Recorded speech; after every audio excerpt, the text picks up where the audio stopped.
agir.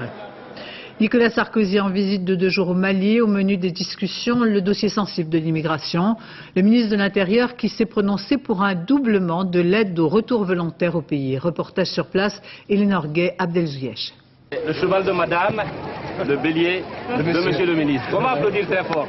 La surprise des Maliens pour Nicolas Sarkozy est peut-être un peu encombrante. Mais ici, impossible de bouder la tradition des cadeaux. Pour la visite du ministre de l'Intérieur dans la région de Caille, les habitants de tous les villages alentours se sont rassemblés à Kabaté.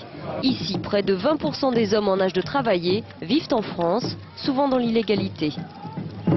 Il faut leur permettre de revenir dans leur région, de les aider à monter des projets économiques individuels pour qu'il n'y ait pas de corruption, pas de dérive et qu'ils puissent trouver dans leur pays les moyens de faire vivre leur famille. Bala Traoré est chef d'entreprise à Kabaté. Sa menuiserie fait travailler 4 personnes. C'est grâce à une aide au retour de 1 200 € qu'il a pu monter ce projet en 1995, après 5 ans d'une vie de sans-papiers en France. Mais aujourd'hui, sa réussite reste fragile. Le projet là quand même n'est pas rentable parce que les fonds que j'ai eus étaient insuffisants. Les matériels que j'ai, c'est des matériels manuels. Je veux que ça soit développé.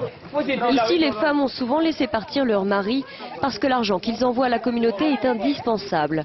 Alors malgré des conditions de vie difficiles, l'absence de titre de séjour, les hommes continuent souvent de partir pour la France. Pour inciter les Maliens de France à construire leur avenir ici, dans cette région aride et enclavée, le gouvernement français mise sur l'accroissement des aides au retour. Mais l'année dernière, ce système de subvention n'a séduit qu'une 50aine de candidats, alors que la communauté malienne compte plus de 100 000 personnes en France.